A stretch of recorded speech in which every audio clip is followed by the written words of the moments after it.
smart you are. Can you do that? Yes. Can you guys remember what the Ten Commandments can we do? Alright, so you've been practicing all day. Alright, so should I go through it real quick and then pick somebody, or should I pick somebody and make them go through it? Yeah. Pick somebody! Alright, so let's pick somebody. This one. I am so sorry, but I saw your hand very first. Come on. Come on up. Come on up.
Turn it on. Ladies and gentlemen, Emily will now attempt to break 300. It has never been done before in the history of bowling. Especially bowling with plastic pins. Here she goes, ladies and gentlemen.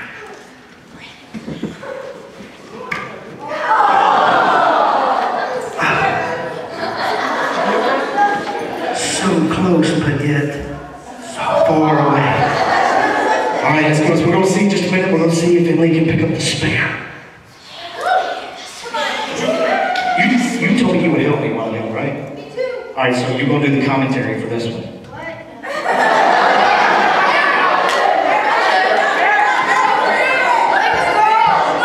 Who's the good bowling commentator?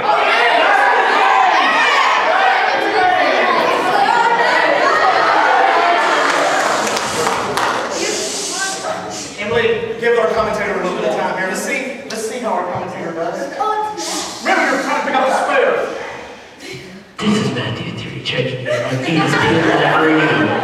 We have an intense bowling match between Nobody and Emily. Her first throw was a total break and hit nothing.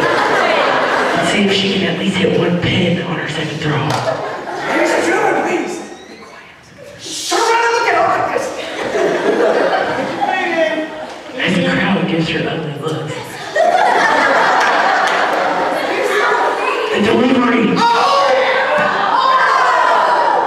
Break.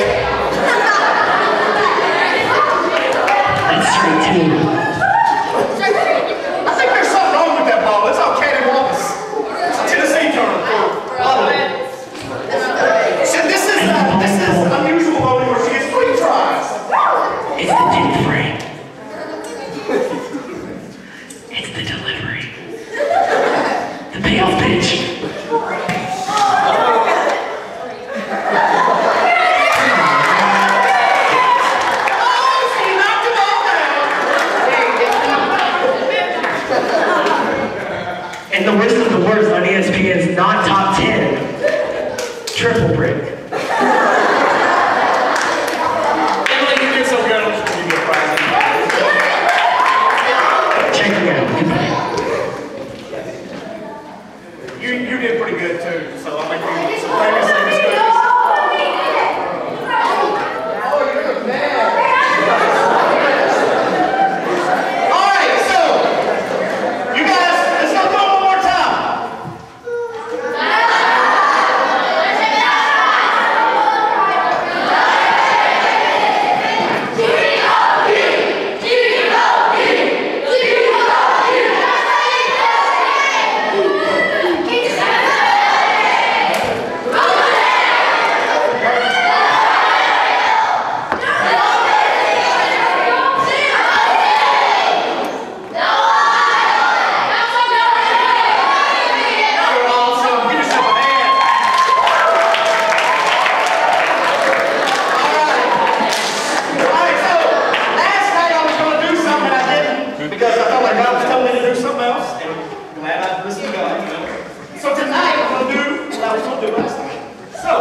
Somebody likes fire. Oh yeah, this one's gonna do it right here. Oh yeah.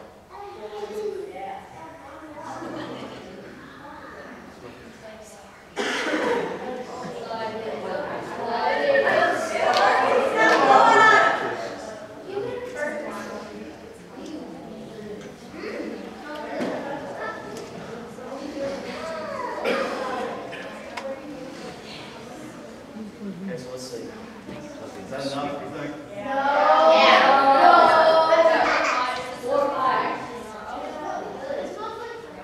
It smells so good here now. It always smells like dirty teenage campers. Can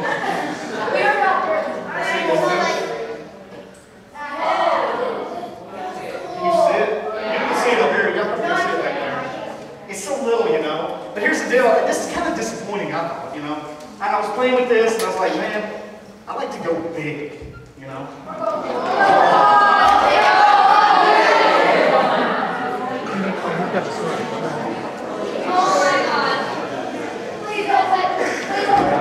I'm gonna set the chapel on fire in just a minute. Hold on. Set the chapel on fire. You may have any good jokes, probably. Yes. No, forget that.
Hold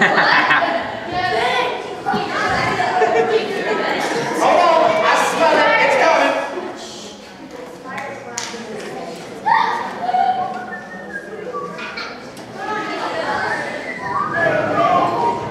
Smell good? It's kind of like watching paint dry now. Maybe I should try like another thing for a minute. No, it just came out. Alright, so like here we go. I should have done this. So check this out. For those of you that have never seen this before, I'm gonna let you see it for the first time. Oh, you get scared, man! Hold on! Chill out! I'm not, you're on. It's clean, see? It's right there. You good?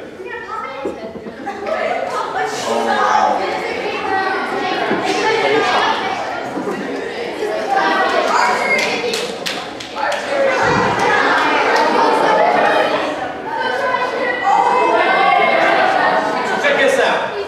Ready, my man? What's your name? You all right? You ready? Yes, you are. Get ready. It's so amazing!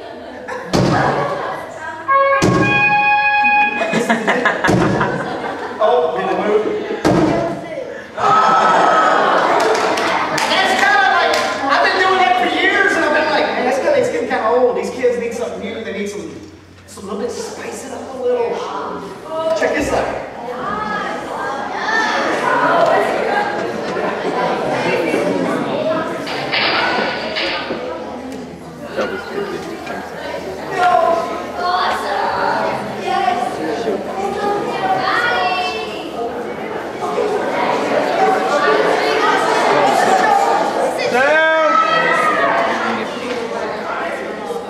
I'm probably gonna get fired tonight.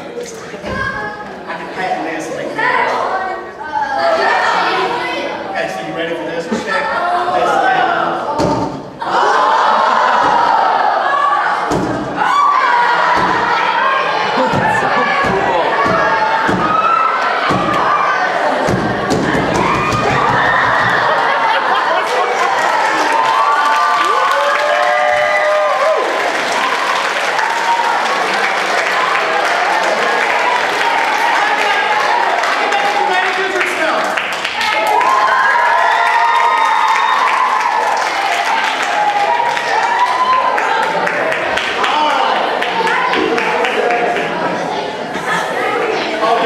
We have a 2-cent cup.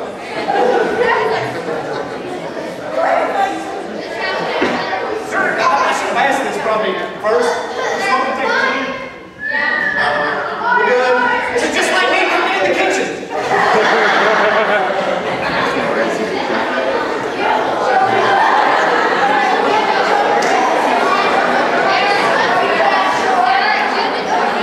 I was about to do this.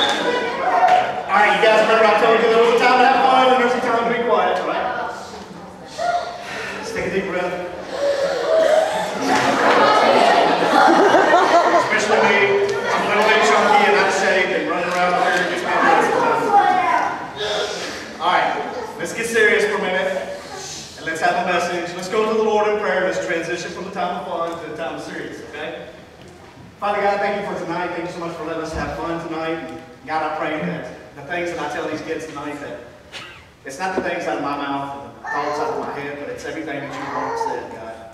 God, use me tonight. Use the words that I say tonight to reach somebody in here. Thank you so much for an opportunity to be able to talk to these people. In Jesus' name I pray. Amen. Amen. I'm out of breath. So, I don't know where this towel come from, that's gross. Here's the fact. July 17th, 2013. Some of you know what I'm about to talk about. Some of you have heard my story before. I have a my daughter named Nancy. A lot of you know her. She was here. And she, me and her went for a doctor's visit, just a normal doctor's visit. It was time to go get a physical for her to go to school. So we went, we got the physical, and my wife told the doctor, everything seemed good. The doctor said, "Are you sure that there's nothing else?" Well, my wife said, she's been having these things. What it is, she has these things that happen, and we just couldn't quite explain it. And so the doctor said, "Hey, let me send her to get an MRI, to get her checked out. Just to rule out anything serious." So, we're kind of like, as parents, we're just, okay, we just take it as another thing. The next morning, July 17th, I got up Wednesday morning, went with her early that morning. We go in there, and she goes through the tube and all that. We're sitting out in the waiting room, it's just me and her, and they come out, and they say, "Eric, you need to take these images we got and take them over to her doctor, and you need to do it right now." Just being a dad, a naive dad, I thought, okay, whatever, that's cool, I'll do it. Well, I called my wife and said, "Hey, Carrie, they told me I need to go take these images to her doctor right now." And then automatically, moms, they have like another sense, And she was like, "Something's wrong there." And I said, "Oh, I don't seem like nothing's wrong. Me and Nancy was in the waiting room making fun of people just a minute ago." Seriously. And so I take these images, and I walk in the doctor's office, and that's whenever I could see something was wrong. Because when we walked in, her doctor, we know real well, he's a good Christian man. He kind of had this look on his face, and it was like, I could tell something's up. So I just sit in there. He comes in there, and he doesn't waste any time, and he says, "I don't know how to tell you guys this, because I've never had to tell anybody something like this, but your daughter has a brain tumor." And as soon as they said that, it was like my ears, it started ringing. I mean, literally. I started feeling sick to my stomach. It was the weirdest thing, because I was like literally about to throw up myself. Just by telling me those two words. And he's sitting there and he's telling me all this other stuff. I had no idea what he's saying, because I'm in my own little world, zoned out, thinking, I gotta find a trash can because I'm about to puke. And so he says, "You need to get to St. Louis now. I've called ahead. They're expecting you at Cardinal Glennon. Just go straight up there, and they know you're coming." How do you call your wife on the phone and tell her, "Hey, they just told us that our daughter has brain cancer"? How do you do that? So as a dad, I'm walking out with Nancy, and we're walking out, and all these thoughts are going through my mind. And I'm thinking to myself, I gotta be strong. I gotta be strong for Nancy. And then I'm also doing this. As soon as they told me, it was like I just automatically started praying, I started praying to God, telling him, "Man, I don't know what I'm doing. I had no idea why or anything." And so, cut the story short a little bit, we get up to St. Louis, and we go through some stuff, and she's up there for the next, 18 days or something. And we don't leave her side. We're there the whole time with her through all of that, through operations. And I see my little girl with a tube coming out of her head, and it was just a moment where it changed my life. Those first 3 days, I don't know if it's because I didn't change my clothes for 3 days, because whenever we found out, my wife packed my clothes, and she only packed me pajama bottoms, which I never wear pajama bottoms. I had no idea why that's what she packed, and I don't even know where I got pajama bottoms.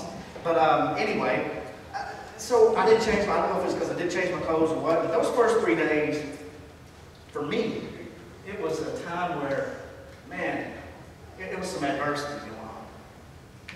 It was a time where I was like, "Okay, God, what's up? What's up? I'm a preacher.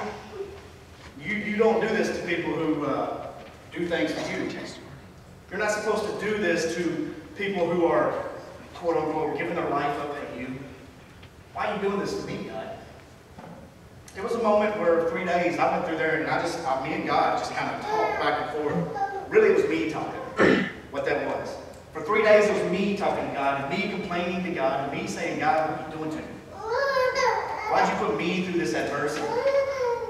And then all of a sudden, after that 3rd day, here's what happened. It was like God sit there and listened to me for 3 days. He sit there and listened to me complain for 3 days, and then he was like,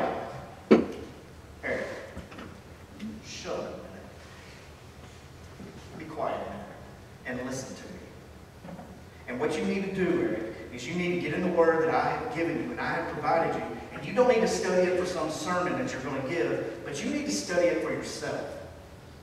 Because I don't know if you've really been doing that a lot, Eric. And so, naturally, I'm like, all right, that's what I need to do. And so I opened the Bible for the first time in a long time, not to study to tell somebody something, but to just kind of pour into my life, to pour into my heart.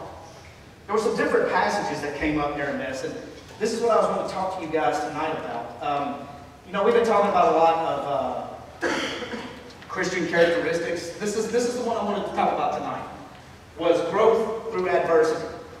Because that is a huge Christian characteristic, is to grow through adversity. And so here's some of the verses that I went to and I found during this time. One of them was Matthew 5. Matthew 5, chapter 11, or verse 11 through 12. It says this, it says, "Blessed are you when people insult you and persecute you and falsely say all kinds of evil against you because of me. Rejoice and be glad, for your reward in heaven is great. For in the same way they persecuted the prophets who were before you." Okay, so I went to that verse, and it's like, okay. Then I went to another verse in Job. I haven't got this one up here, but it's Job chapter 42, and toward the middle of the verse, and it says something like this. I'm paraphrasing it because I can't exactly remember, but it says, "I have heard of your words, I have heard of you before, but now my eyes, they see you." I got to thinking about that. Man, I spent a lot of my life sitting where you guys are sitting and listening to people like me, and I have heard a lot of His words. Now all of a sudden it's like, man, God is like real, and He's right there with me. And now it's like I'm seeing Him in a whole new way for the first time because of this adversity that had been brought to my life. Some people were coming up and saying, "Hey, Eric, you need to read Job because you're just like Job." I read Job. I'm nothing like Job. I didn't have that much adversity he had. Job had all kinds of adversity. And he comes up with this verse and saying, "I have heard of you before, God, but now my eyes, they see you." And I wonder, and I read that and I think, how in the world does Job go through all of that stuff and say, "You know what, I've heard of you now, God, but now my eyes, they see you"? Because I'm thinking, you know what, for my eyes to see God, that means that I'm seeing things that are happening that are good. I'm not seeing things that are happening that are good, but I get it. And I understand what he's talking about because it is at that point in my life where adversity has hit me like it had never hit me before that I found myself closer to God than I had ever been before. And this is why. It's because what I started to do was I started to frame my situation, I started to frame my life through the lens of Scripture. And that's what you guys and girls need to do, is frame your life through the lens of Scripture. Through these different things. Here's some examples of that. You can frame things like hardship. Maybe you're going through something hard in your life. Frame it through this. It says, "Consider it all joy, my brother, when you encounter various trials, knowing that the testing of your faith produces endurance, and let endurance have its perfect result, so that you may be perfect and complete, lacking in nothing." Okay. Okay, so as I'm sitting in the hospital room, I'm thinking, okay, so this adversity is going to help me. It's going to help me to grow. It's going to help me because it's going to cause me to endure, and it's going to cause me to perfect, and it's going to cause me to persevere through this, and it's going to cause me to lack nothing in Jesus Christ. So I get to thinking about that. You can reframe that. You can reframe your life that way. You can reframe even death. Because look, here's the deal. I'm as open and honest about our situation as I can be with anybody, and death for us is a real possibility, I mean, that's something that we think about, and we really thought about it those 18 days. I found out if you listen to the Bible and if you reframe your life, you can reframe death. Because here's what it says, 1 Corinthians 15, it says, "But when this perishable is put on the imperishable, and this mortal is put on immortality, then will come about the saying that is written, death is swallowed up in victory. Oh, death, where is your victory? Oh, death, where is your sting? The sting of death is sin, and the power of sin is the law. But thanks be to God who gives us the victory through our Lord Jesus Christ." And so here's the thing, boys and girls, I can even reframe death into something that is wonderful. You don't hear too many people talk like that, do you? But as a Christian, I can look at death and I can take this verse to heart and I can say, yeah, it might hurt. I'm going to feel sadness. You'll feel sadness through death. But here's the thing, as a Christian, man, I got that hope right there. I got that hope. You know? You can even reframe your life. You can reframe death.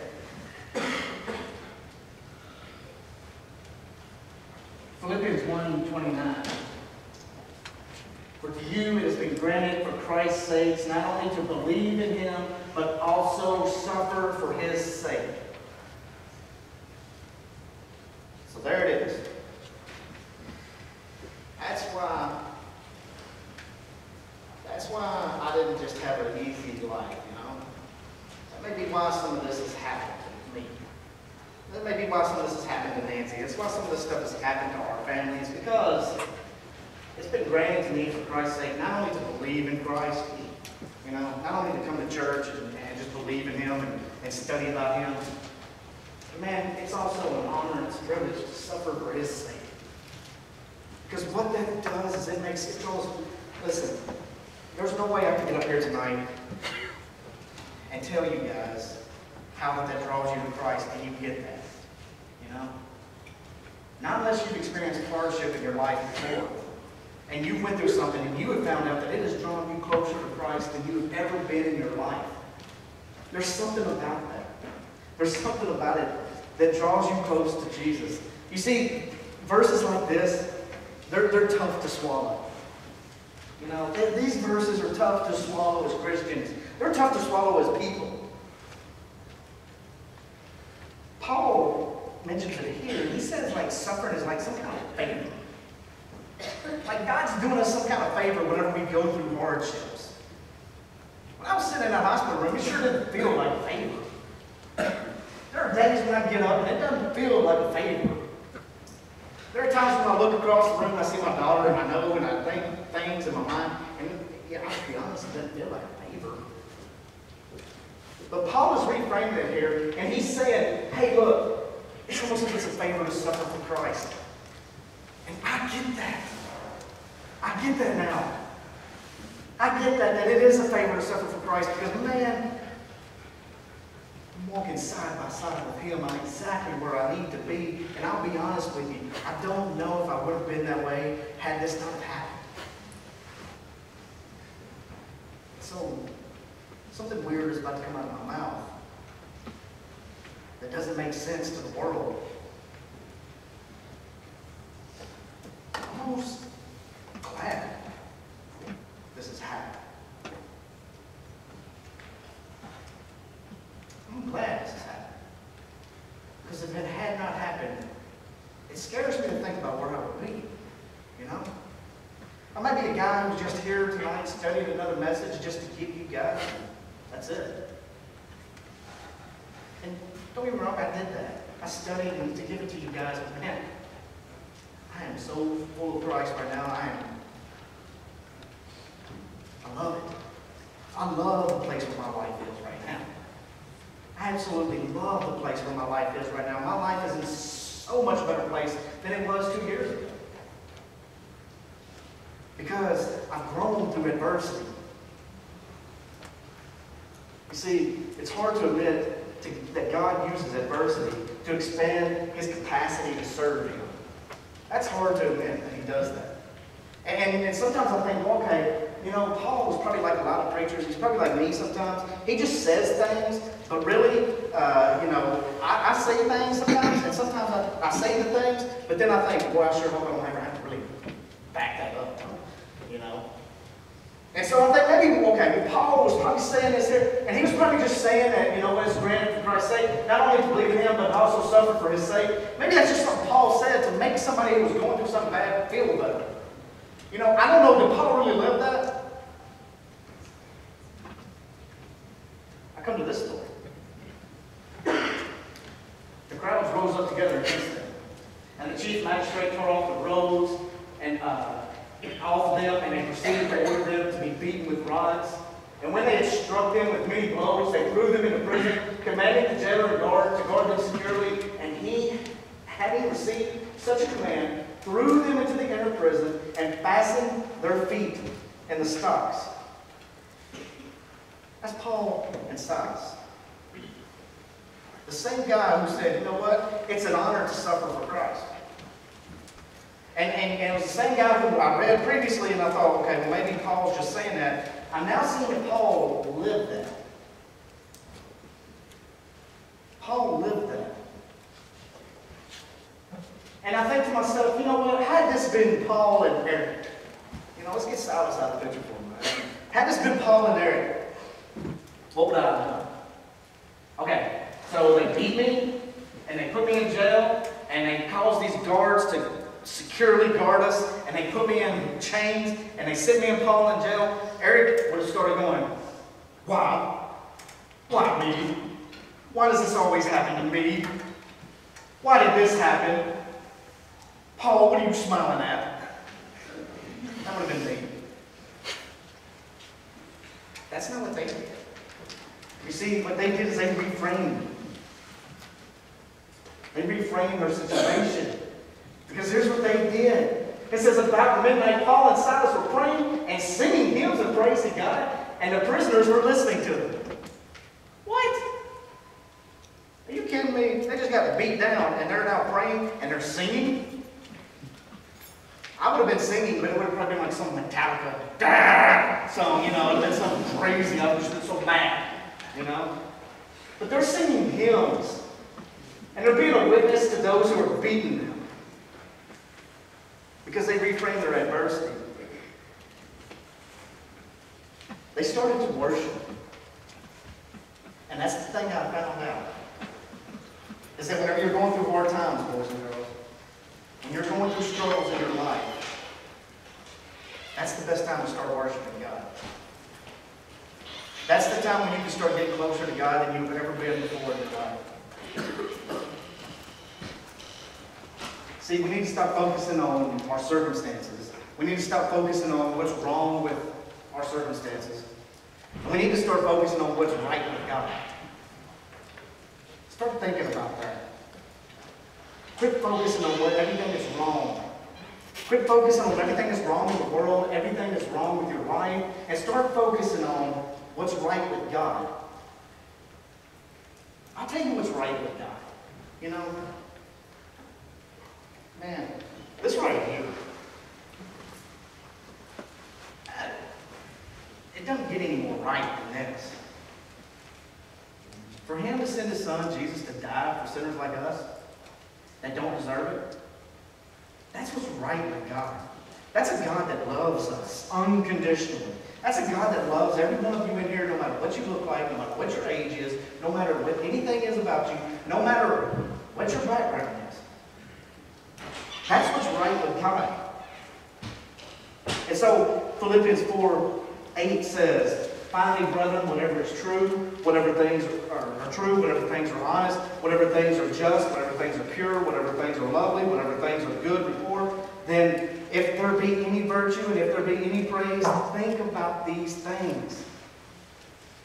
You know, I can spend all day focusing on what's wrong with my life. I can spend all day on focusing on poor, pitiful me. And I think that's what happens with a lot of us. We do that. We spend all day focusing about poor, pitiful me. I just can't get it right. Nobody likes me. You know, you're kind of like that elephant on Winnie the Pooh. You know, what's his name? Eeyore or something? Yeah. Oh, yeah. Okay, donkey. Sorry. My bad. Hey, I'm just glad y'all are listening, okay? That was a test.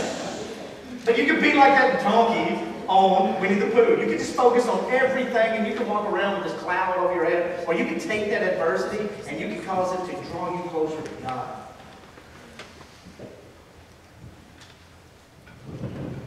Here's the thing. You know what they say? I've broken some bones before playing ball. And the doctors have told me after I broke both thumbs. And they told me that when it healed, where it was broken, that it would grow back stronger than it was ever before. And it would be very rare if I broke that bone in the same place. You know, I don't know if that's true or not. Dr. Wiley, you may be able to tell me, yeah, it's true. But maybe not, I don't know. But that's what I've heard, and that's what we're going to go with. So I hear that if you break a bone, it heals back and it's stronger right there. It's like it bends back stronger. And it's hard to break it again. It's thicker. And so here's what I found out, that I think that God does this with us.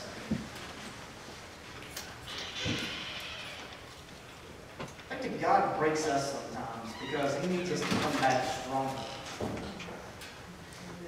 He needs us to come back stronger than we've ever been before. And so here's the thing, boys and girls, I have no idea where you've been broken, but I got an idea that you have been. I got an idea that there's some of you in here, adults maybe even, have been broken in your life.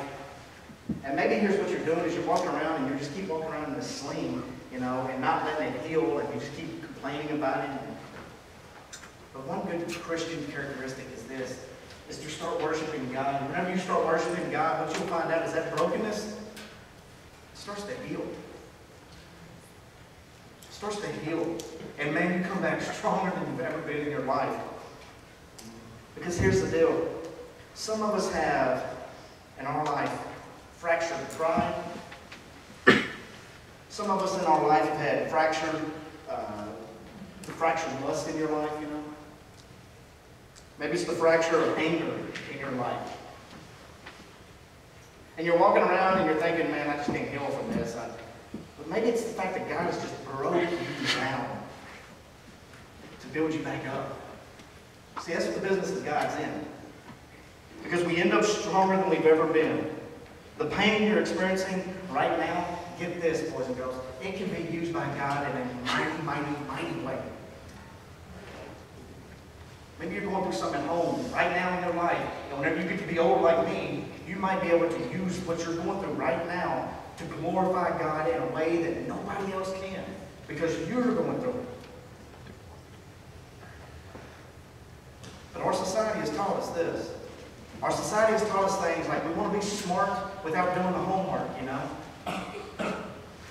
We want to be wealthy without having any kind of business plan. We want to be spiritually mature without any kind of spiritual discipline. But some of you, it's going to take for you to be broken.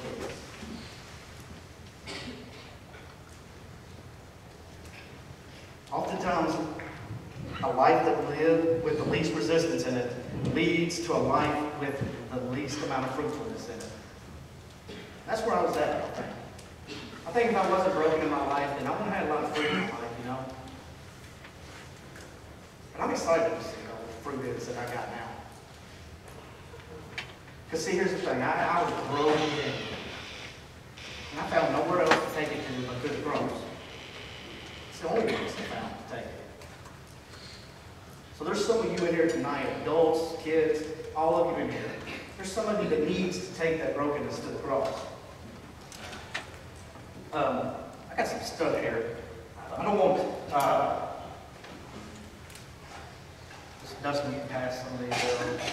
Just give them to the kids. If there's any left over, the adults can have some. Pass some out. These are, you guys know what these things are, right?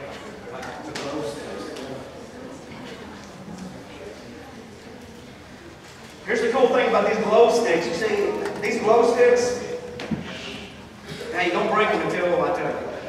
Just hold on to it. But here's the thing about these glow sticks. These glow sticks are pretty cool, but they're kind of plain and ordinary. They just look like an everyday piece of plastic, I guess. But if you look at these real close, there's a piece of glass inside these. And it's got some kind of weird liquid in it, you know? And for the only way to get these glow sticks to work, I can shake it up and all that, and it doesn't really work. It only works whenever I break it on the inside, right? Break it on the inside.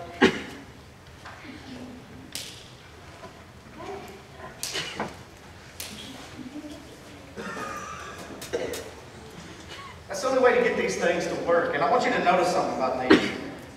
When they were broken on the inside, they started to shine, and they're really pretty, you know. And they started to put out this immense light. You know, some of these glow sticks can put out so much light that the army uses them for different things. And so whenever you break it on the inside, it starts to put out this light. That's what God does with some of us tonight. So He wants to break some of us on the inside so that our light can shine through and show the world who He is. You know? So here's what I want you to do. I want you to bow your heads with your glow stick for a minute. We're going to do something a little different tonight. I want you to just kind of look at your glow stick. And I want you to think about, with your glow stick, I want you to think about what it is in your life that is broken. What is it that is going on in your life that's broken? Maybe it's something at home. You know, maybe it's a family. Maybe it's your family. It's just broken. Maybe it's the fact that you like to cheat. You know that that part is there, and you know that that's a broken part of your life. Maybe some of you have cancer or something. And you know that, man, you're broken on the inside. Maybe some of you are having trouble with boyfriends and girlfriends. That's broken. So I want you to take your little glow sticks and go ahead and break them. You know? I want you to look at those glow sticks, and I want you to think about what it is that this is representing in your life.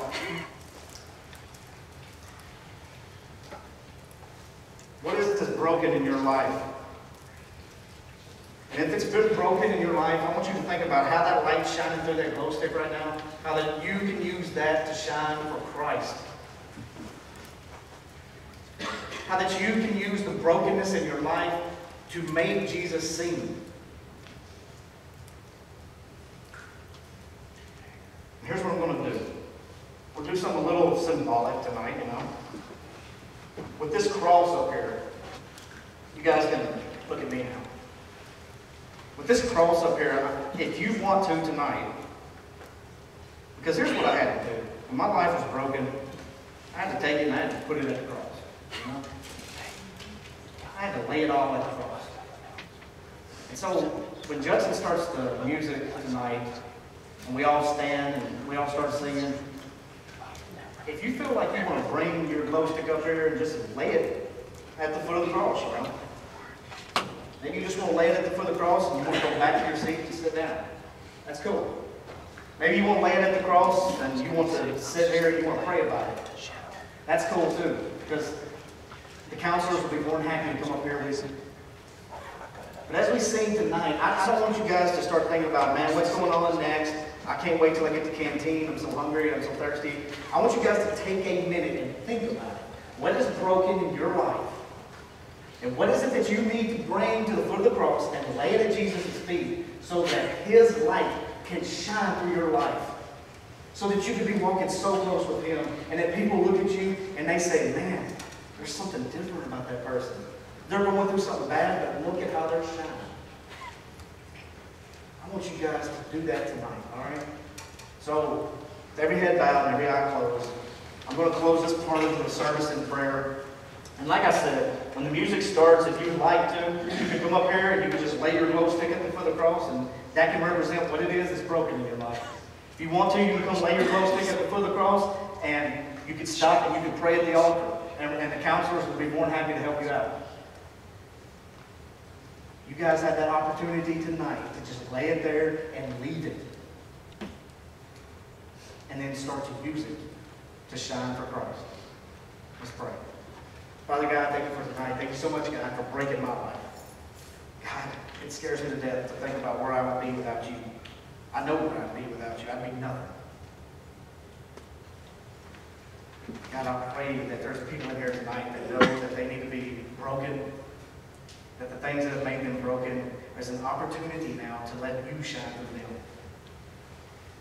God, we know that I do consider it a blessing that you've broken us. Because I know without you breaking me, I've never been the child of God that you want me to be. God, I'm still far away from it. But God, I strive to be close to you every single day. God, I pray that that's the prayer that some of these people are praying. They strive to be closer to you every day in their life. That they let their light shine for you. God, as we go to this part of the service, help these kids to take this serious. Help them to start thinking about what it is in their life that they need to lay at the foot of the cross. So in your son's name I pray. Amen. Brother Aaron, I'm something.